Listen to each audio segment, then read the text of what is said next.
o que é importante para o transformador é a repetibilidade. Isso é o mais importante. Quando eu falo assim, vai rodar de novo. Ai, Jesus Cristo, vamos fazer uma reza aqui.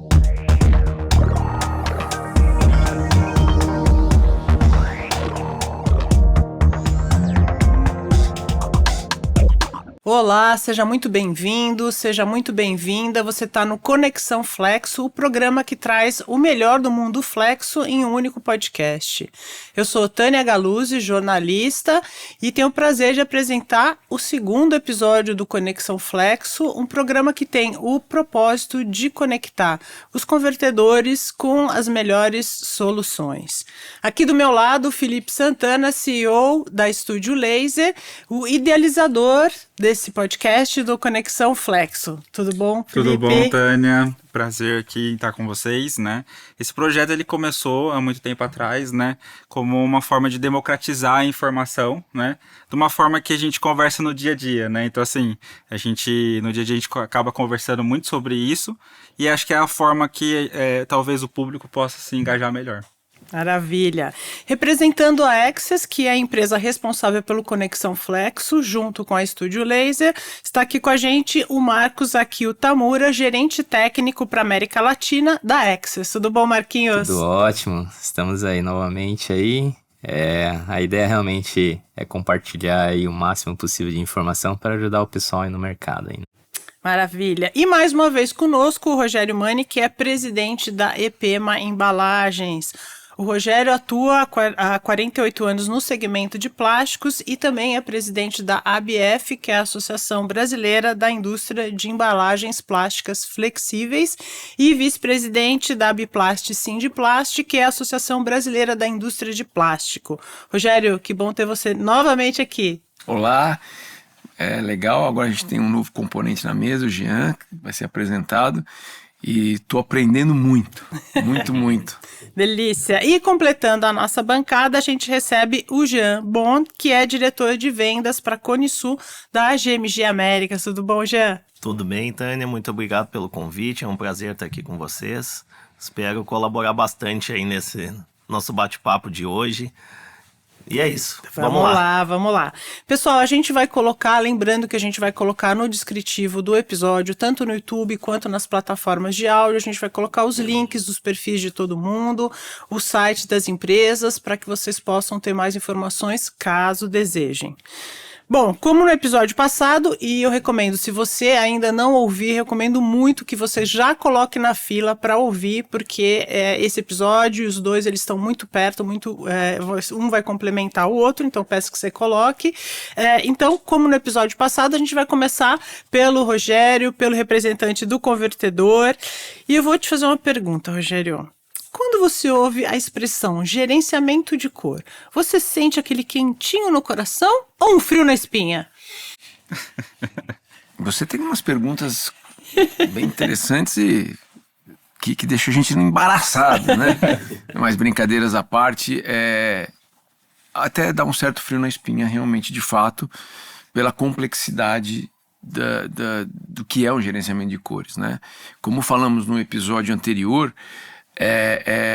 a conversão, a impressão é muito complexa, são muitas variáveis. Eu acho que o gerenciamento de cor ele é fundamental. De novo, seguindo os passos que nós precisamos de continuar investindo em máquinas, equipamentos, insumos, etc. Não adianta você ter tudo isso e não ter um gerenciamento de cor, por exemplo, né?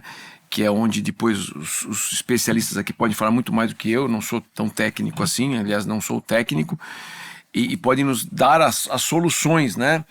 Mas é fundamental, eu diria que é fundamental, e eu prefiro até deixar para que os nossos especialistas aqui falem um pouco mais, até para desmistificar um pouquinho, porque às vezes essa questão de gerenciamento de cor assusta um pouco, realmente assusta, como você falou, dá um certo frio na espinha, mas eles podem nos ajudar aqui e também quero aprender um pouco com vocês para que esse frio na espinha passe a ser um calor no coração, como você falou. Ah, legal. Bom, Felipe, o gerenciamento de cores, ele é um destaque, não dos destaques da Estúdio Laser, inclusive um destaque no site, e mostrando o quanto vocês levam isso a sério. Eu queria saber quando que vocês entenderam que isso, que é a atenção ao gerenciamento de cor, podia ser um diferencial para a Estúdio Laser. Quando que você virou essa chave? Sim, antigamente, né, a Estúdio Laser, pelo tempo de mercado, ela, se a gente falar, né, colocar um rompimento no tempo, o gerenciamento de cores não existia, né? Então, assim, não existia. Lá atrás surgiu um software que até revolucionou o mercado, e isso começou a ganhar muita força e trazer uma previsão para o resultado em máquina, né? Então, assim, a gente veio se aperfeiçoando, veio estudando muito, e eu falo que ele não é subjetivo, ele é número, né? Quando a gente olha a cor da forma que ela tem que ser olhada, você acaba falando assim, não, eu não preciso ter dúvida porque ela se trata de um número, né? E a Estúdio Laser vem investindo muito nisso, e eu falo que o mercado, se ele começar a entender o gerenciamento de cor, como realmente ele funciona, eu acredito que os resultados vão ser exponenciais, né? Até mesmo para um convertedor que realmente precisa ter aquela questão do setup rápido, a entrega garantida para o cliente que está esperando lá do outro lado aquela embalagem porque ele aprovou uma prova digital. Então, se a gente pensar em gerenciamento de cores, ele dá esse friozinho na espinha, porém, se a gente começar a entender, estudar ele da forma, até mesmo pelos parceiros, que ele realmente vai dar esse calor no coração e vai tranquilizar o convertedor. Eu até quero entrar nessa história, porque primeiro a gente tem que pensar por que a gente tem que gerenciar a cor, né? Sim. E a gente não tem só a indústria envolvida nisso, né? A indústria de transformação ou a clichêria começa com uma expectativa, que é o dono de marca. O dono de marca projetou uma embalagem para passar a identidade do produto para ela. Muitas vezes a única comunicação que ela tem com o cliente é a gôndola lá. Sim, ela não conseguiu fazer uma campanha de marca. É aquele momento, e são pouquíssimo tempo de observação na embalagem. Então, né? Tem que ser muito atrativa. E, ao mesmo tempo, ela tem uma expectativa de cor que leva a informação do produto. Se é light, se não é, enfim. A gente tem uma comunicação das cores envolvida ali, tem sentimento nisso envolvido. Então, se criou uma expectativa. Como que tu comunica essa expectativa? Ela não tem uma linguagem. Ela pode ser transformada em número, mas todo mundo entende a cor como número? Não, mas deveria. A gente tem ISO para tudo. Tem ISO, inclusive, para cor. Né? A gente, normas internacionais para tudo, né? De como a gente comunica a cor, quais são as tolerâncias que a gente consegue aceitar sem perder o objetivo final da embalagem, né? Uhum. Então acho que o gerenciamento de cor vai servir para quê? Para alinhar expectativas. A gente tem uma expectativa de um lado, que é do dono de marca, que é lícita, e a gente tem que produzir isso de forma adequada, rápida e produtiva. Perfeito, porque isso a gente não pode fugir. A gente não pode achar que a gente vai ter que ficar horas produzindo uma embalagem porque tem que chegar na cor, que não vai sair caro, porque alguém vai ter que pagar essa conta. Sim. Essa conta vai ficar para alguém pagar. Então o gerenciamento de cor vai servir para isso, para que a gente produza uma embalagem na cor esperada pelo cliente, mas que também tem os anseios econômicos de que a embalagem está adequada ao valor do produto e está adequada aos ganhos e aos investimentos que a clichêria, que o convertedor precisa fazer, né? E vocês acham que hoje dá para uma clichêria funcionar sem gerenciamento de cor? Eu acho que a indústria como um todo não funcionaria sem o gerenciamento de cor hoje, né? Eu falo que o pessoal da pré-impressão lá na equipe interna, hoje a referência dele é todo aquele estudo que foi feito, né? De single color, fingerprint, test form. É aquilo que vai dar a certeza para quem está operando uma pré-impressão, fazendo um tratamento de imagem, soltando um Pantone determinado, que vai dar aquela segurança para que aquele projeto siga as próximas etapas. Então eu falo que hoje eu posso falar categoricamente, né? Não tem como fazer pré-impressão sem gerenciamento de cores. E me permitir também, até com vocês aqui, o Marquinho pode nos ajudar, como é que a gente faz isso? Eu como convertedor e todos que estão nos ouvindo, nos assistindo, como é que a gente faz isso? Sim, acho que tudo começa da base do conceito, né, gráfico. Isso é independente se é flexo, se é qualquer outro processo de impressão, né. O que eu comentei no episódio anterior é uma questão de referência, né, tudo parte de uma referência. Então, tanto o dono da marca, quanto o convertedor, como a clichêria, eles têm que ter uma única linguagem de referência, entender a referência. Depois, a partir daí vem o padrão. O que é o padrão? É a identificação, por exemplo, de um chão de fábrica, de uma área produtiva. Qual é o seu range de variabilidade, né? Ele vai de um ponto até tanto. Esse é o meu range que eu consigo entregar. E a partir daí o controle de processo para garantir que se mantenha dentro desse range. Acho que a maior dificuldade, talvez por uma questão de gerenciamento de cor, é quando não tem o target definido, né? Porque o que o pessoal fala aqui é tudo cálculo matemático, né? É valor numérico. 1 é 1, 2 é 2.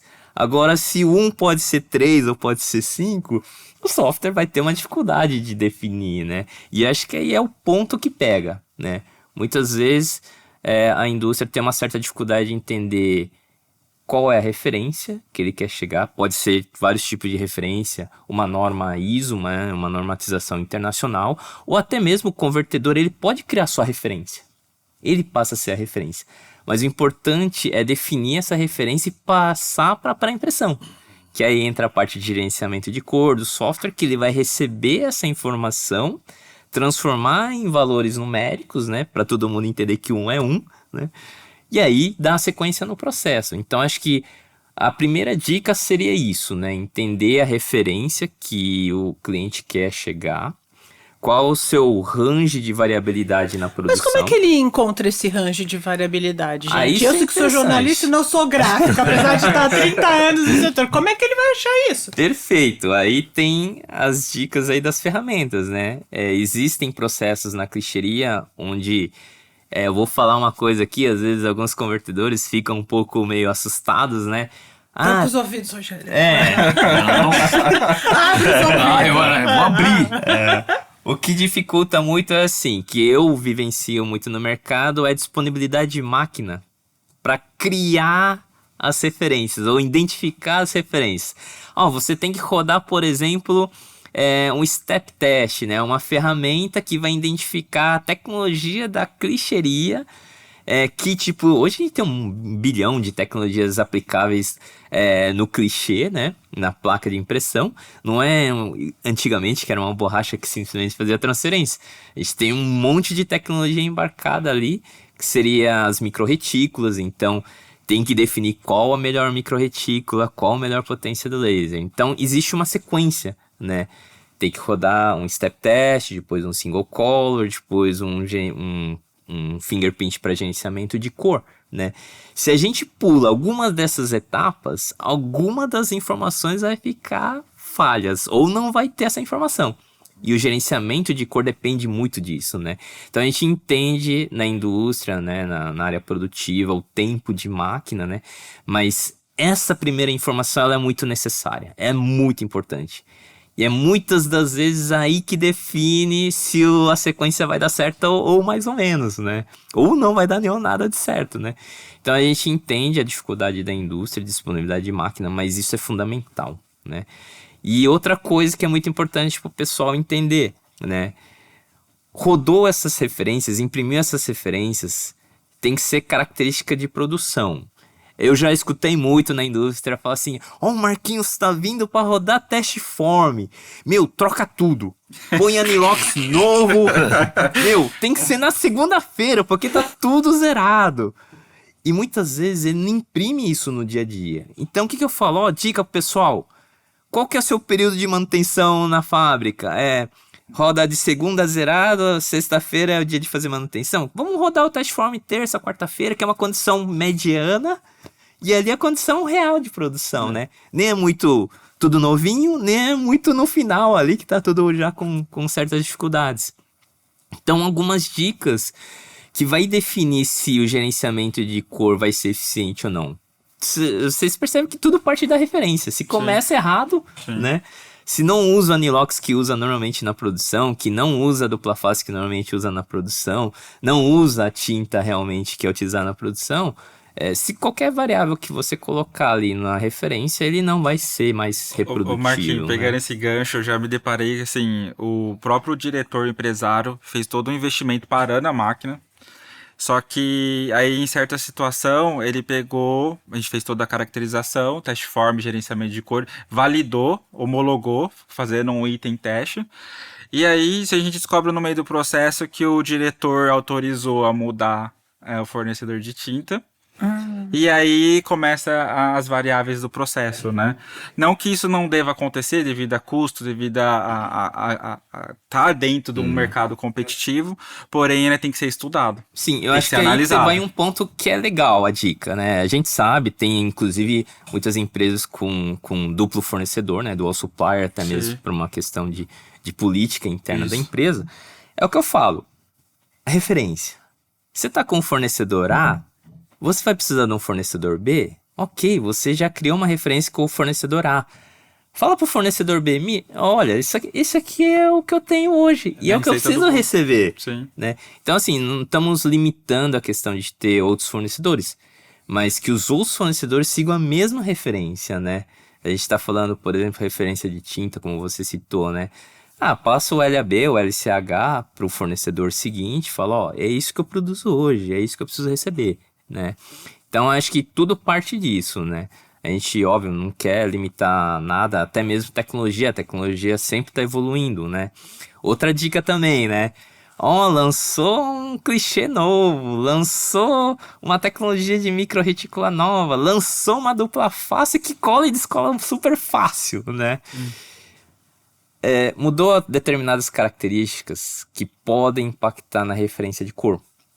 Então, aí vem nós, de novo, infelizmente, incomodar.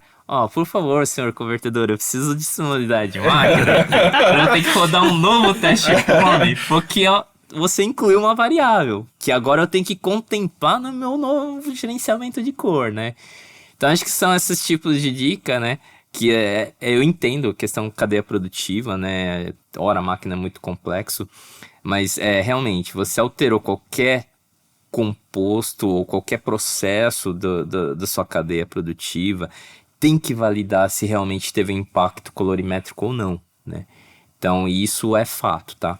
Então, mais uma vez, né? Não estamos limitando o fornecedor, nem mudança de tecnologia, porque isso faz parte do processo, evolução, né? Mas a gente precisa dessa ferramenta, dessa referência aí, que a gente até brinca. Esse é a digital ali da sua impressora. É o comportamento dela. Troquei a tinta, como é que ela se comporta agora, né? Então, isso são fatores que levam a garantir a eficiência do gerenciamento de cor. Né?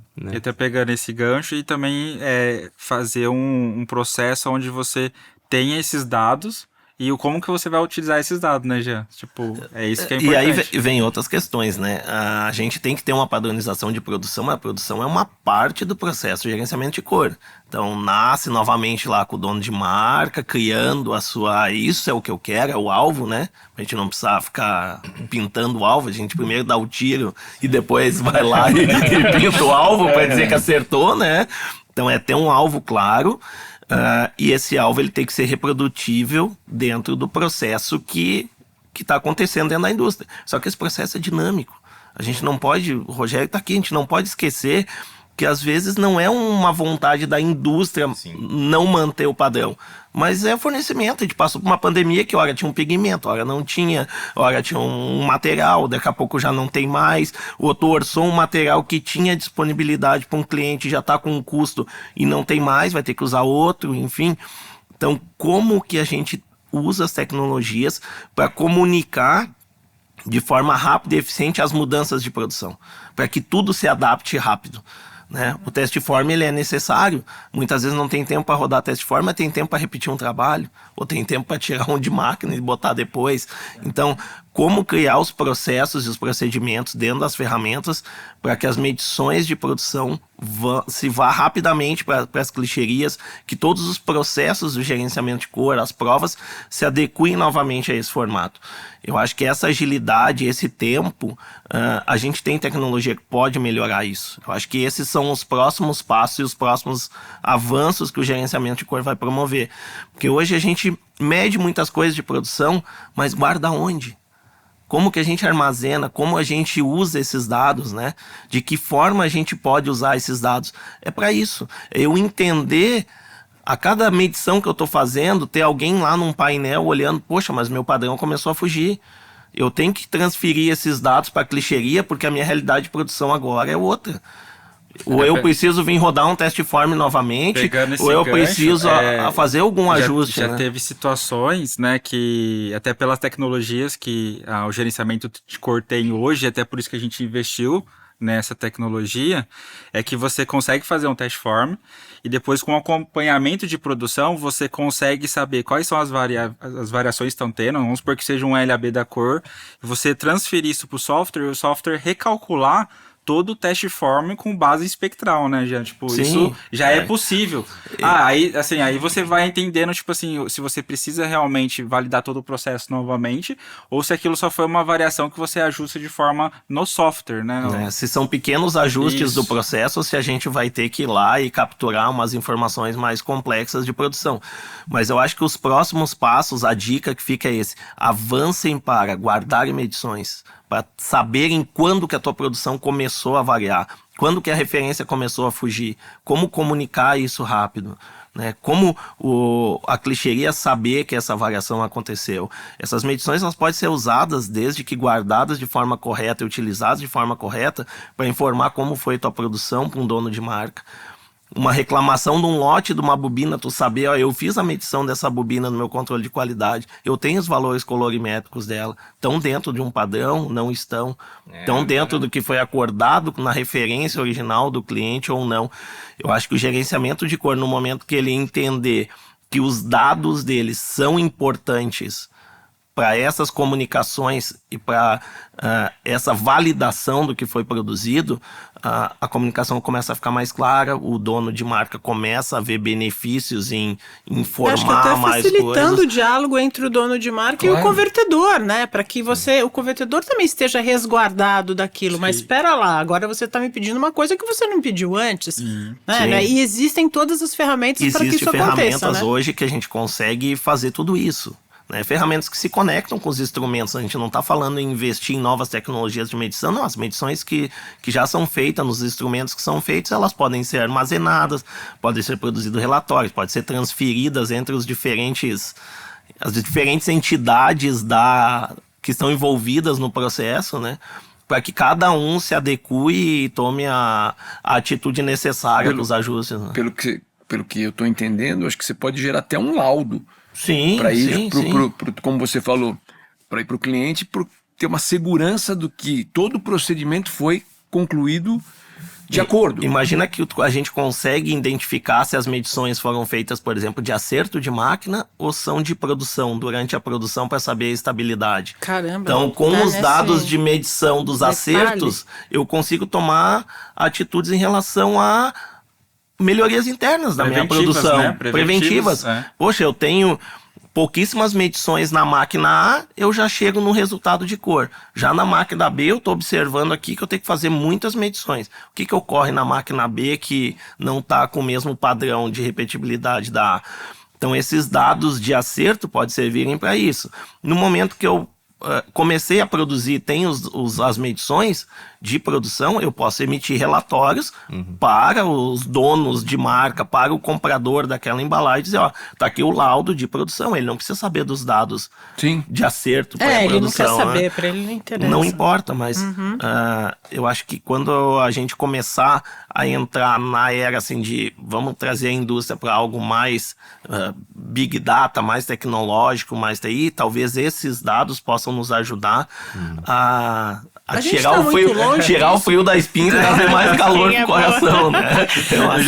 Eu já participei de bastante treinamento de gerenciamento de cor, porque eu falo que é um universo a ser estudado sempre. Sim. Não tem como você falar assim, eu sou especialista em gerenciamento de cores, porque é algo delicado, né? É uma dimensão. É uma dimensão. Só que assim, eu sempre vi, e fala-se muito isso no treinamento, que a cor ela se torna subjetiva se você está analisando ela visualmente. Sim. Então às vezes essa luz aqui, eu tô olhando um amarelo, ela vai me dar um resultado. Eu vou olhar de um jeito, o Rogério de outro e vocês de outro, né? E quando a gente tá falando do dono de marca, seria um próximo, ou a qualidade dele, enfim. Quando você tem um relatório como esse, onde você está certificando aquilo que você está entregando, você tira todo aquela subjetividade do processo e você consegue garantir um serviço para o cliente, né? Agora eu gostaria de entrar num tema um pouco delicado, né? Legal, medir instrumento, né? Muito legal, muito legal. Tem um ponto que realmente acho que muitos vão começar a questionar. Medição, ok. A gente tem duas situações para fazer medição. A primeira é o test form, o fingerprint, né? Ok, o start. Aí vem aquela pergunta, você está produzindo, como é que você sabe que está dentro das especificações colorimétricas, né? Dentro de uma embalagem de produção? Aí vem aquele tema, né? Como é que você mede na produção se a produção não tem escala para você medir, não tem ferramentas para medir? Isso tem um impacto muito grande no dono da marca, né? E é uma das coisas que a gente tem tentado trabalhar junto com o dono de marca, da importância das escalinhas de cores que tem ali na embalagem, porque muitos pensam, nossa, isso aqui vai atrapalhar meu design. Muitas vezes essa escalinha ela pode ser colocada embaixo, numa dobra, numa solda, alguma coisa. Mas essa ferramenta é muito importante para você. Todos fazem parte do processo, né, Marquinhos? Exato. Inclusive quem tá projetando a embalagem, Quem tá né? projetando. A gente precisa controlar a cor. Então, né? muitos assim, a gente entende, né, os donos de marcas com essa preocupação realmente do design, estética da coisa, da embalagem, mas essa ferramenta é importante e não necessariamente ela ela poderia estar visível na embalagem, ela pode estar escondida numa solda, né? Mas para o convertedor é muito importante ter essa ferramenta na embalagem de produção, porque é onde ele consegue medir.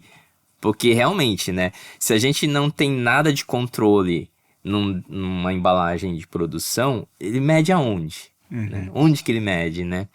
Então é uma dica também aí, pessoal aí, dono de marca, né, entender a importância Da existência, daqueles quadradinhos, daquela colaborando um pouco, ali. assim, hoje a gente já tem algumas tecnologias, claro, desde que o layout permita, mas áreas de sólidos, de 100% de uma cor, eu já consigo referenciar isso já lá na pré-impressão, aonde o impressor tem que medir e capturar cores dentro da própria embalagem, né? A gente consegue colocar alguns alvos lá e os softwares calculam as referências daqueles alvos e aí levam essa referência para todo o processo, né? Ajuda, mas de novo, temos que planejar isso com o dono de marca. O dono de marca tem que se envolver nessa referência e nesse controle, né? Isso ajuda muito quando o dono de marca entender que ele poderia ajudar mais, e talvez isso até tenha um impacto de custo lá na frente, ou de uma qualidade melhor da embalagem dele, ou um prazo de entrega mais rápido. Quem não quer o prazo de entrega mais rápido, né? E hoje realmente tem tecnologias de impressoras que fazem essa medição online, em linha, Isso. na máquina, né? Porque eu lembro, há uns anos atrás lá, nossa, dava até dó de uma operadora lá, não tinha esse tipo de tecnologia incorporada nas impressoras, ela tinha uma mesinha, trazia uma amostra de toda a produção para ela para ficar medindo os taquinhos manualmente e alimentando o Excel, né? Hoje tem tecnologia, software integrado que faz leitura ali na hora, né? Então, assim, baseado na referência, aí começa, né? Eu controlo a partir da onde? Controle de processo, né? É lógico, né? Como eu comentei no episódio anterior, quando chega no pé de máquina é apertar botão e sair produzindo. Não é o momento. Não é o momento de ficar achando que tem que trocar a viscosidade ou tem que fazer alguma manipulação no processo de setup, né? Os padrões têm que vir corretamente lá de trás para o pé da máquina, né? Mas durante a produção é importante ter um controle, né? Inclusive, você consegue gerar um laudo para o seu cliente falando, toda a produção que eu fiz está dentro das especificações, né? Dentro dos ranges de tolerância. E para isso que serve os taquinhos, né? Então, quando a gente fala de medição, o pessoal fala, ah, não, rodou o test form, ah, legal, acabou. Acabou, Vamos lá, vamos né? produzir. Mas como é que eu garanto que eu estou produzindo, né? É importante, então, o pessoal começar a entender, né, a importância. Muitos até criam alguns mitos aí na internet, né? Aquele quadradinho, né? Aquele número que tá lá, tal. Começa a criar, né? Mas, na verdade, tudo isso faz parte do controle produtivo, né? Isso que garante, se você produzir no Brasil, produzir em qualquer outra parte do mundo, vai ter a mesma fidelidade de cor, né? Então, essa parte do controle colorimétrico, não só no início, que gera referência, mas durante a produção é muito importante. E repetibilidade entre lotes, né? Porque essa Exatamente. receita vai ser guardada. Né? Até a gambiarra que precisou ser feita pode estar guardada, né?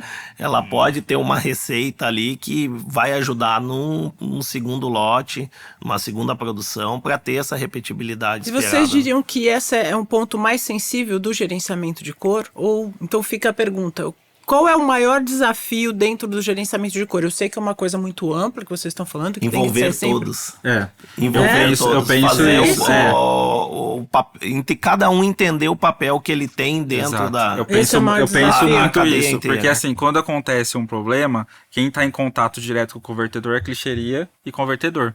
E os dois ficam debatendo ali que qual que é a solução, o que vai ser feito, mas a gente tem dupla face, tinta, anilox, tem o software em si envolvido. Eu acho que quando acontece uma situação dessa, tem que envolver todos no processo. E a gente, como fornecedor, trazer a solução para o convertedor. Porque ele investiu, né?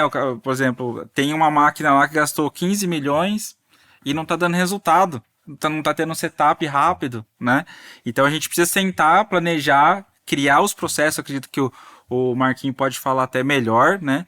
Esses processos a serem seguidos dentro do convertedor para ele identificar e falar assim, ó, aqui já é um sinal que a gente precisa sentar, clichêria, fornecedor de chapa, gerenciamento de cores, tinta. Vamos sentar e falar assim, ó, tá dando um desvio aqui, vamos ver aonde que pode melhorar. Porque a gente tem que entregar essa solução pro convertedor. É isso que eu penso. Sabe? Você usa uma palavra que eu vou colocar aqui na minha pergunta. Quer dizer, não adianta você investir num software poderoso de gerenciamento de cor se você não tem o controle de processos, não é? Quer dizer, Exatamente. isso tá totalmente interligado. A frase é: não existe gerenciamento de cor sem controle de processos. Né? Essa exatamente. é uma frase que, E precisa saber que usar, a gente né? usa muito, né? Exato. Eu acho que é como se fosse um time de futebol, né? O goleiro não joga sozinho, o centroavante não joga sozinho. Tem que ter uma integração, né? Porque cada um tem seu objetivo, né? Cada um tem seu desenvolvimento, seu crescimento, né? Clichê, ele tem suas características e suas metas. O fabricante de tinta também tem as características dele e as metas dele. Muitas vezes muitos pensam assim, tinta é para imprimir, é para gerar cor, né? Não somente isso, né? Ele tem um impacto numa laminação, Sim. ele tem um impacto numa resistência contra atrito, quando a impressão é externa, né? Então, assim, alguns fatores impactam na parte colorimétrica, né? Tecnologia de clichê, por exemplo, né? Eu tenho um clichê que pode ser que impregne menos tinta, ele consegue manter o clichê mais limpo, né? Será que isso não impacta numa condição colorimétrica, né?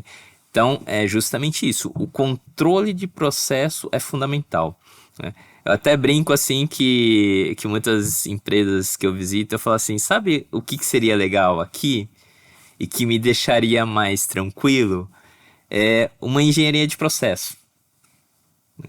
Porque muitas vezes dos problemas que ocorrem na fábrica, a análise da causa raiz é um pouco deficiente, porque não tem uma engenharia de processo entendendo, né? O fluxo era esse, né? Que parte que falhou do fluxo, né? Então, muitas vezes, a empresa tem dificuldade de identificar uma oscilação, né? Um problema de repetibilidade, porque não está mapeado o controle de processo, né? Eu até fiz uma pergunta uma vez para um cliente assim, como é que você controla o anilox em flexografia, né? Aí no seu pé de máquina, né? Ele falou assim, então, a vida útil do anilox, segundo o fabricante, é 1 ano, por exemplo, né? Eu falei assim, ok, né? Isso é pro fabricante do anilox, né? Mas quanto ele dura no seu pé de máquina, né? A vida útil que eu falo é quando ele entrega do início que ele tá legalzinho até a hora que ele tá começando a sair a quantidade de tinta que ele tá entregando. E é muito interessante esse tema porque cada cor, o anilox tem um comportamento de vida útil.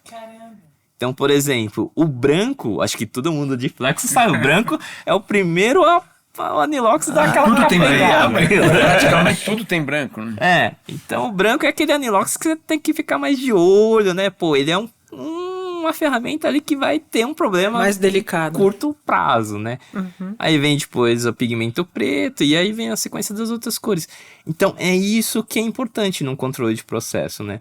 Porque não adianta nada o software de altíssima tecnologia, o Felipe fazer todo o processo de pré-impressão e eu partir da referência para eles com uma condição de anilox, mas eu não percebi que esse anilox, ao longo da semana, já não está entregando o que deveria entregar, né?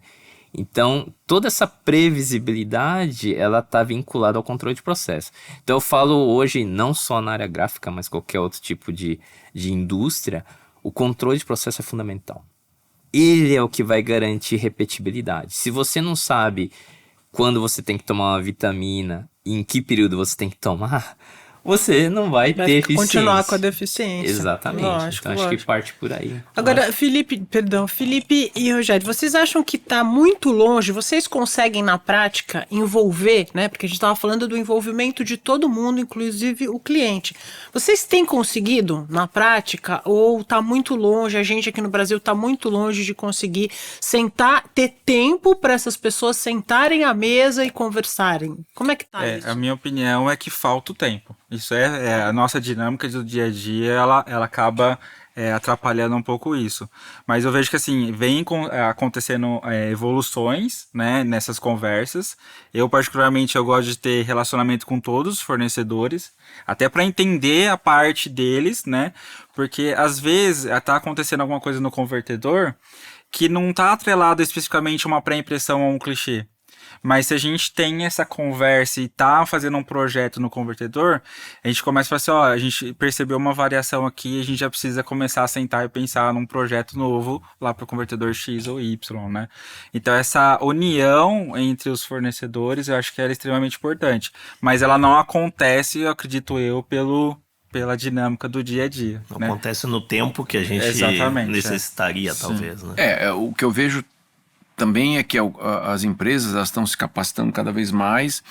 É muito comum você ver dentro das empresas hoje, mesmo empresas de menor porte, um setor de P&D que está muito ligado a pré-presa, pré-impressão, etc., e para poder trabalhar com isso. Então você acaba desenvolvendo as pessoas, são novas funções que estão aparecendo, como a gente falou no episódio anterior, de você capacitar o teu profissional da impressão, etc., e por aí vai.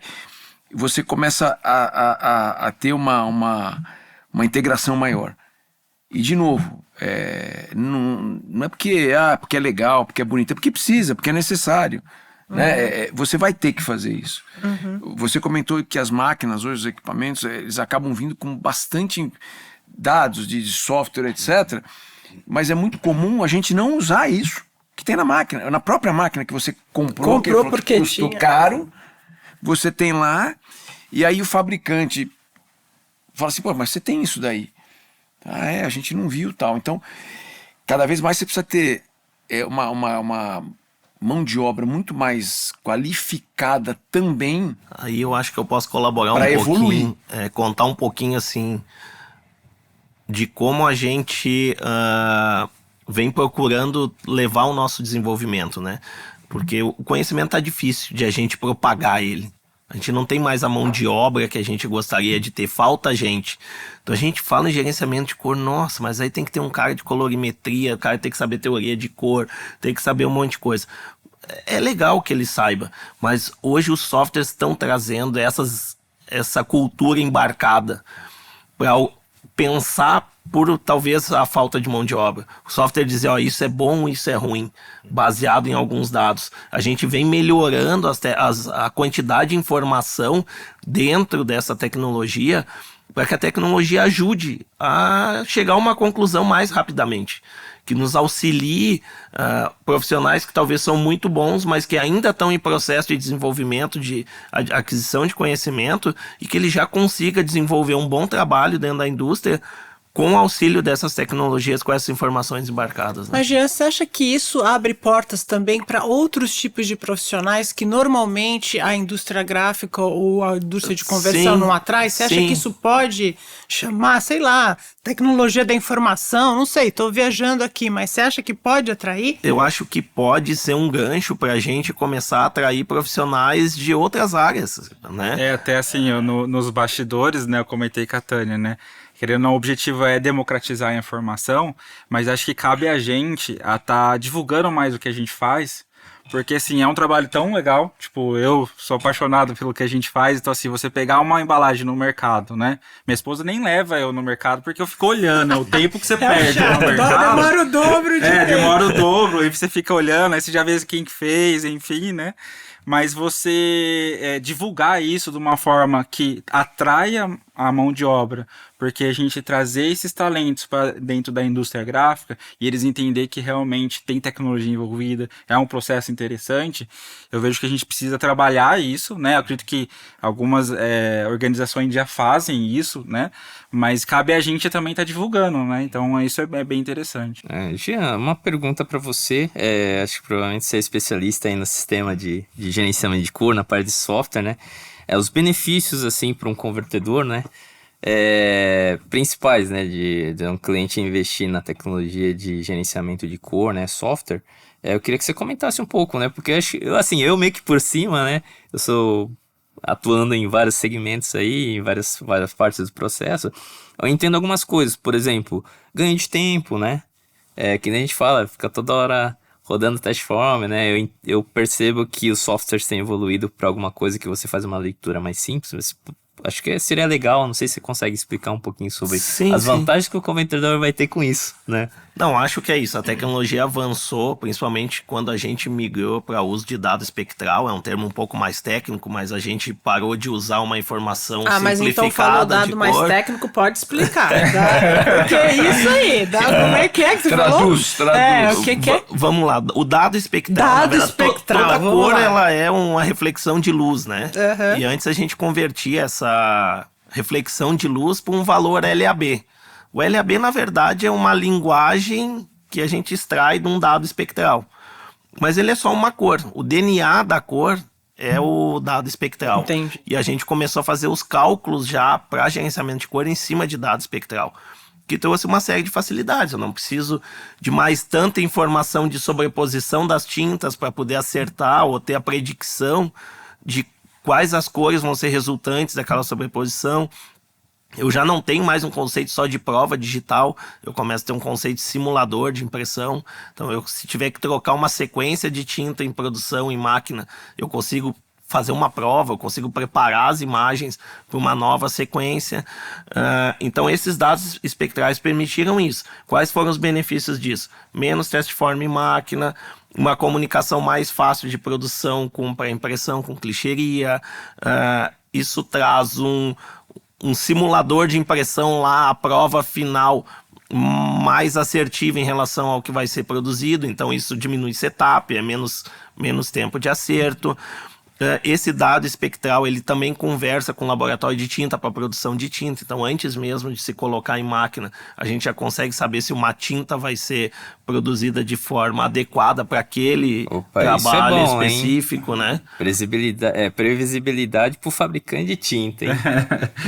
Não, já teve situações usando essa tecnologia de o cliente ele inverter, né, o cian com magenta, por exemplo, e a gente conseguir simular isso no próprio software, né? Logicamente a gente precisa, ele faz essa predicção, né, que acho que é o termo mais correto aí, mas você já é possível ter essa previsão antes de você entrar com o trabalho em máquina, né? Sim, de como vai sair.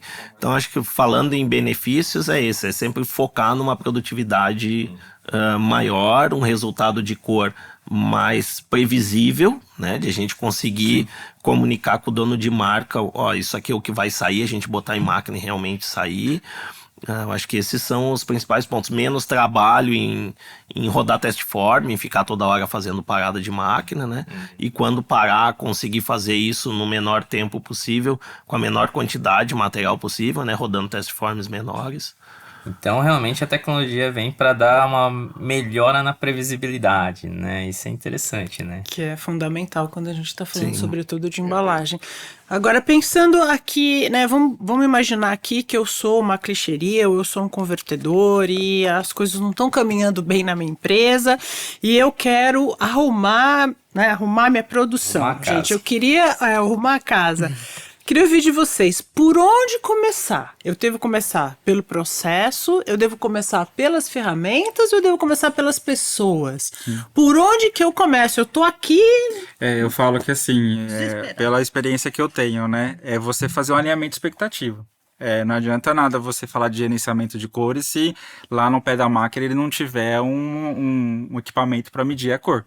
Já começa por aí. Então ele vai fazer tudo certinho, só que ainda vai ficar subjetivo. Então assim, você sentar com um convertedor, qualquer clichêria que sentar, ou fornecedor de chapa, ou gerenciamento de cores, é sentar com o convertedor e analisar o processo dele, né, em conjunto. E eu acho que esse momento é o momento ideal para você falar assim, não vai dar certo. Porque assim, às vezes a gente passa como chato, mas é o momento de você falar. E você não fazer a qualquer custo, porque às vezes, né, a gente vai querer atender o cliente, o convertedor. Vamos rodar um teste form aqui para eu ser homologado dentro do seu processo, porque eu já vou fornecer para você. Só que assim, você está fazendo a qualquer custo, só que aquele problema que a outra clichêria estava tendo, você também vai ter. Não existe o pulo do gato. Você não vai conseguir consertar aquele problema que a outra clichêria estava tendo. Eu diria que começa na avaliação de onde você está no meio desse caminho. Porque o caminho do gerenciamento de cor ele é longo, ele tem várias etapas. Então, acho que o primeiro passo é o diagnóstico de onde você está. Tem um processo controlado, já tem mapeado quais os consumíveis que você usa, você tem instrumento para medir conforme as etapas, a avaliação de que etapa você está, é onde a gente vai definir que ação tomar. Justamente entrando nesse ponto, né? É um mapeamento do que você tem na mão, né? Então, muitas das vezes, a gente fala assim, eu regravei o Anilox, eu troquei de dupla face, mas você quer chegar aonde, né? E com o que você tem na mão para chegar, né? Então, muitas das vezes, cria-se uma expectativa, né? Vem uma embalagem de um concorrente e fala, é isso que eu preciso, né? Legal, o que eu tenho na mão hoje que entrega ou não entrega isso, né? E aí é o que eu falo, a gente tem que se dar as mãos, igual a escolinha, dá a mão um pro outro, chama o fabricante de dupla face, chama o fabricante da Anilox, de tinta, clichêria. Tem uma situação que já aconteceu que a gente, não é uma vez, mas várias vezes, a gente recebeu uma amostra do convertedor, a gente fala assim, meu cliente quer isso daqui. E o gamut de cor da máquina dele, do processo dele, ela não conseguia reproduzir aquela amostra. E para você falar isso pro convertedor? E aí, para você falar? Porque ele acha que, tipo assim, você não tá sabendo fazer para impressão, né? Mas na verdade a gente tá falando de gerenciamento de cores, né? Não tá falando de separar a cor ou fazer tratamento de imagem, né? Então, assim, é difícil. Então, assim, acho que vem essa cultura do gerenciamento de cor, tem que ser implantada aos poucos com as pessoas, né? Com os gerentes, com os supervisores e disseminando isso, né? No processo gráfico. E a definição do conjunto, né? Ela não é uma definição individual, assim, o fabricante de tinta define, ou o convertedor define, ou a clichêria define, né? Na verdade é uma definição em conjunto, porque é uma engrenagem, né? Um depende do outro, né? O clichê depende do Anilox, que depende da tinta, né? A pré-impressão depende do que o Anilox, a tinta e o clichê entregar, né? Que tipo de gama de substratos que o cliente roda, né? Tudo isso define o conjunto final ali, né? O que consegue se entregar, né? Então, assim, eu já tive em agências de pré-mídia, né? Veio uma cultura de agência de pré-mídia e eu trabalhei numa dessas empresas e era complexo, porque eu tinha que fazer a pré-impressão do mesmo produto que vai rodar em roto, flexo e offset. Nossa, isso é muito desafiador. E o mais louco, né, do processo... Porque o cliente chegava para mim e falava assim, ó, eu trabalho com esses convertedores de flexo, com esses de offset, com esses de roto. Só que eu quero escolher de acordo com a minha condição. Ah, hoje eu vou rodar com esse cliente, esse fornecedor de flexo. Ah, mês que vem eu vou rodar com esse convertedor de flexo aqui. Só que um tem uma máquina, por exemplo, de 6 cores e o outro tem uma de 10. Né? Como é que se define o design? Se vai ser feito em 6 cores de 10? E muitas vezes eu me deparei com um trabalho que era feito em 8 cores e o cliente queria rodar num convertedor de 6. Como é que a pré-impressão adequa isso, né? Então, assim, tudo é uma questão de alinhamento em conjunto. Não tem como definir como vai ser alcançados os objetivos, tanto colorimétrico quanto expectativa de embalagem, se não tem esse sincronismo, né? Então, muitas vezes o Felipe também, eu tive junto com o time do Felipe num cliente, que era justamente isso, ó. Eu preciso atingir esse target colorimétrico, né? Não mais esse que eu tenho de referência. Eu consigo atingir? Ele fala, então, vamos lá, meu amigo. Chama o VAR, vamos entender no detalhe ali, passa no slow motion pra gente entender. Ah, tem que mudar a característica de tinta? Tem que mudar a tecnologia de clichê? Tem que mudar a tecnologia de pré-impressão? A sua impressora tem as tecnologias para entregar isso, né? É toda uma análise, não é simplesmente, ó, Felipe, é o seguinte, semana que vem eu quero que você faça um novo perfil de cor e os próximos trabalhos da semana que vem tem que vir com esse novo espaço de cor. Não funciona muito bem assim, né? É uma análise bem detalhada, né? Bom, E então, até- perdão. E até brincando, né? Na flexografia, o Anilox ele é o coração da máquina, né? Vai a dica, hein, pessoal? Não controlou Anilox, não tem santo que faz milagre. Não limpou bem, Não não limpou controlou. bem, trocou tecnologia de Anilox, né? Entrega a tinta de outra forma. Então, a dica aí, ó. Toma Essa cuidado é com ponto-chave, né? ponto-chave. São muitas variáveis. É incrível, né? Sim. Mas vamos lá, eu voltei, então sou eu aqui a clichêria ou convertedor com problema, então eu já analisei a minha produção lá, quer dizer, como é em que pé que eu tô. E aí eu posso chamar uma empresa como a GMG para me ajudar, vem aqui e agora o que é que eu faço? Arranco meus cabelos, mudo tudo. É nesse momento, quer dizer, existem toda uma ferramenta, um modo de trabalho que eu posso trazer, né, o fornecedor e falar, olha, é isso aqui, a situação é essa, você me ajuda? Sim, a gente consegue mostrar quais as tecnologias e ferramentas que a gente tem para ajudar em cada momento que ele está vivendo ali da evolução do gerenciamento de cor dele, né? Mas, de novo, o gerenciamento passa por uma cadeia de envolvidos no processo, né? Então, se ele é um convertedor, como é que ele grava as placas dele? Ele usa uma clichêria? Ele tem algum processo interno? Quem faz isso? Então, começa assim, a gente consegue ajudar toda a parte de donos de marca, consegue ajudar clichêrias e convertedores. Tem solução para cada uma das etapas. Tá? Então a gente consegue unir essas... fazer todo mundo falar dentro da mesma linguagem e comunicar isso de forma mais fácil.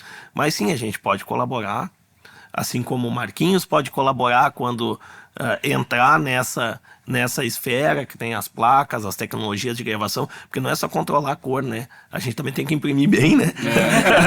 A gente tem que imprimir bem, né? Não adianta ter a cor sempre igual, mas a impressão não está adequada ao que precisa, né? Outro ponto importante, gama expandida, né? Fazer gerenciamento de cor para gama expandida, né? Também passa pelo design da embalagem. Não dá pra gente imprimir uma embalagem em gama expandida se não pensar no design. Né? É um ponto que o Marquinhos tocou, de o design fazer parte do processo da tecnologia que estão usando. Então, às vezes um convertedor, não, eu quero rodar em gama expandida, mas bom, tem que combinar com os russos, né? Tem que falar a mesma linguagem, né? Exatamente. Porque aí vem um texto lá que tá numa cor especial e ele precisa usar 2, 3 canais, não consegue, não tem uma máquina adequada com registro, não vai ser nem possível, né? Um risco muito grande. Então, de novo, toda a cadeia precisa se envolver nesse processo para que as coisas melhorem.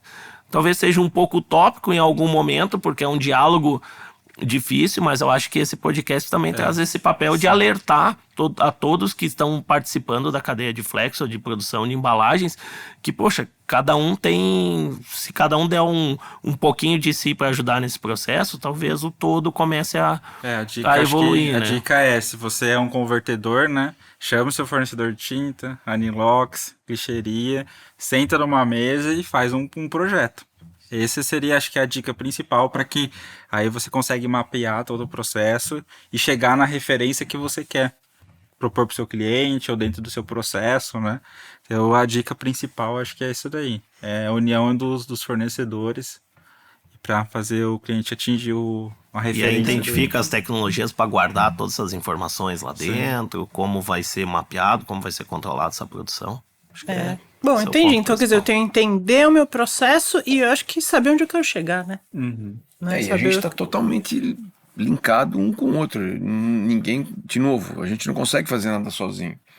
Então, pela complexidade do negócio, pela complexidade que a gente tem para produzir tecnologias, etc., de novo, temos que estar junto, temos que, né, trabalhar em conjunto para ter um resultado final de excelência, né? Eu acho que o mais importante é isso. E é importante aqui que eu estou aprendendo muito. Eu sempre soube que é muito complexo, mas é muito mais. É mais, gente. Muito, Vamos muito, precisar muito mais. falar mais disso, em mais detalhes, talvez. Mas é gostoso. Não, e é isso. E de novo, O desafio é... a Conexão Flexo, ela é importante porque aquele que está nos ouvindo, assim, de novo, ele vai pegando dicas, vai pegando aqui soluções, né? Porque é o nosso dia a dia.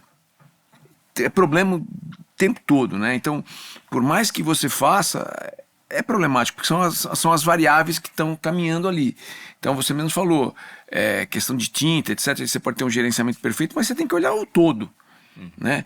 Então, assim, é bem mais complexo do que eu imagino, e aí é que eu falo, o produto embalagem, ele tem que ser levado para frente de uma forma...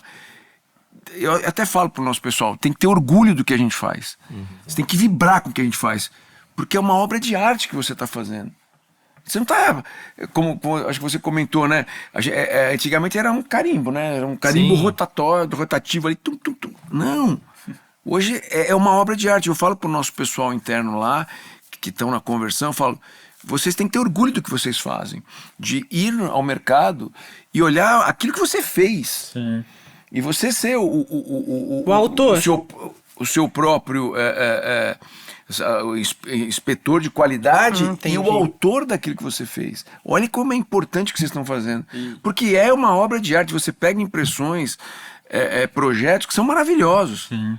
Agora, a grande maioria, mesmo mesmo nós convertedores e mesmo os donos de marca, etc., não tem noção do que precisa para aquilo sair com excelência.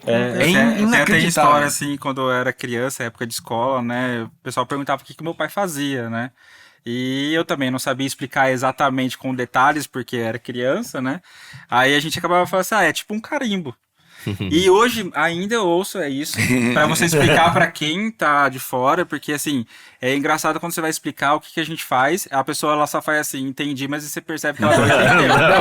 Ela só fala assim para não passar vergonha.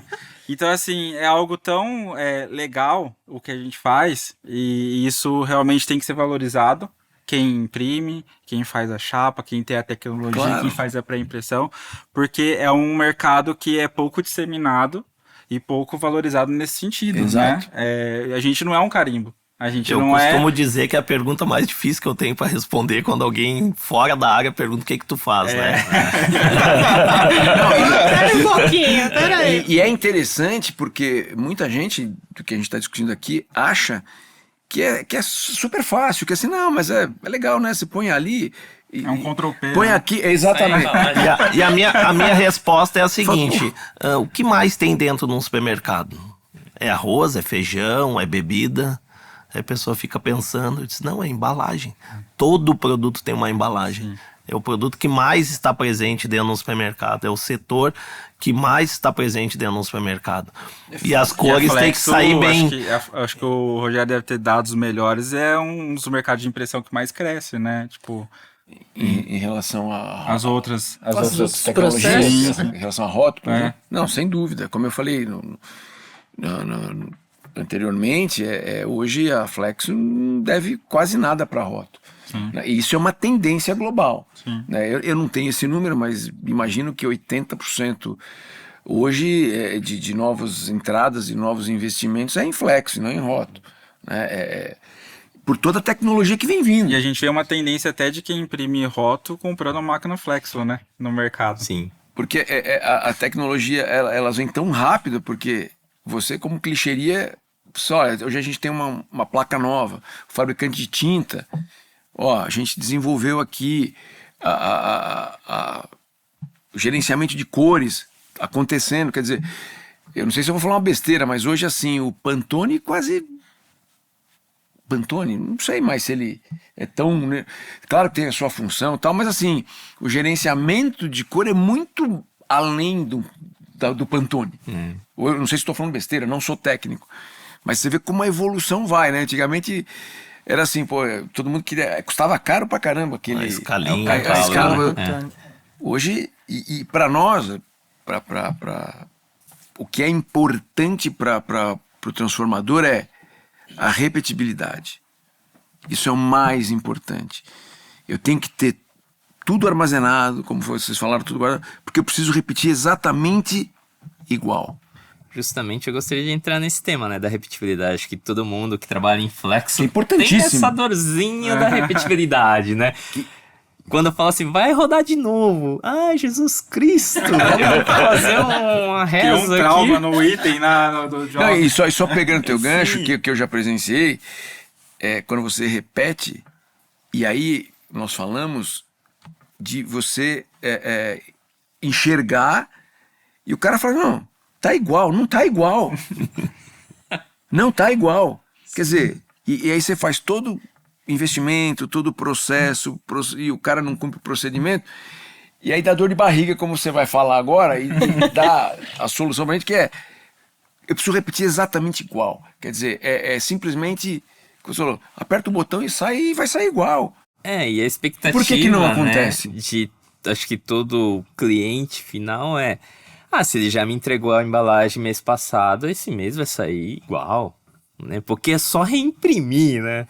É só reimprimir. É só repetir. É só repetir. Aperta o play e vai sair igual, né? Que na teoria tá correto. Teoricamente, sim, deveria ser esse, né? A lógica pede isso, né? Se você já imprimiu, por que você não consegue repetir, né?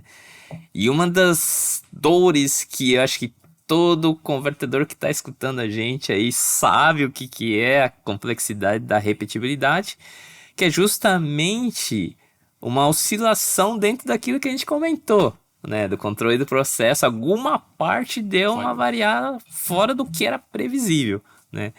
Então, muitas vezes a gente fala, acho que até a Tânia comentou, né? Pô, eu sou um convertedor, né? Eu parto da onde, né?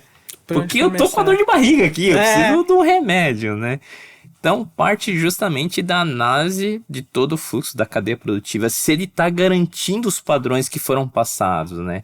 Porque você só não repete se você fazer algo diferente. Se aconteceu algo que não está chegando na repetibilidade, alguma coisa dentro do seu processo falhou, né? Então, normalmente, isso acontece. Um tema muito interessante, o pessoal vai começar a entender um pouco do que eu vou falar, né? A oscilação não está somente no que a gente está discutindo aqui, né? Os fornecedores, tinta, né? Clichê, pré-impressão, gerenciamento. Uma das coisas que eu tenho descoberto muito aí no mercado, e o mercado já está começando a perceber isso, porque estão lançando impressoras com controle de temperatura de tinta. Então, temperatura e umidade são um dos fatores que na Flexo interferem, né? A gente sabe que é muito complexo e muito custoso climatizar uma área industrial, né?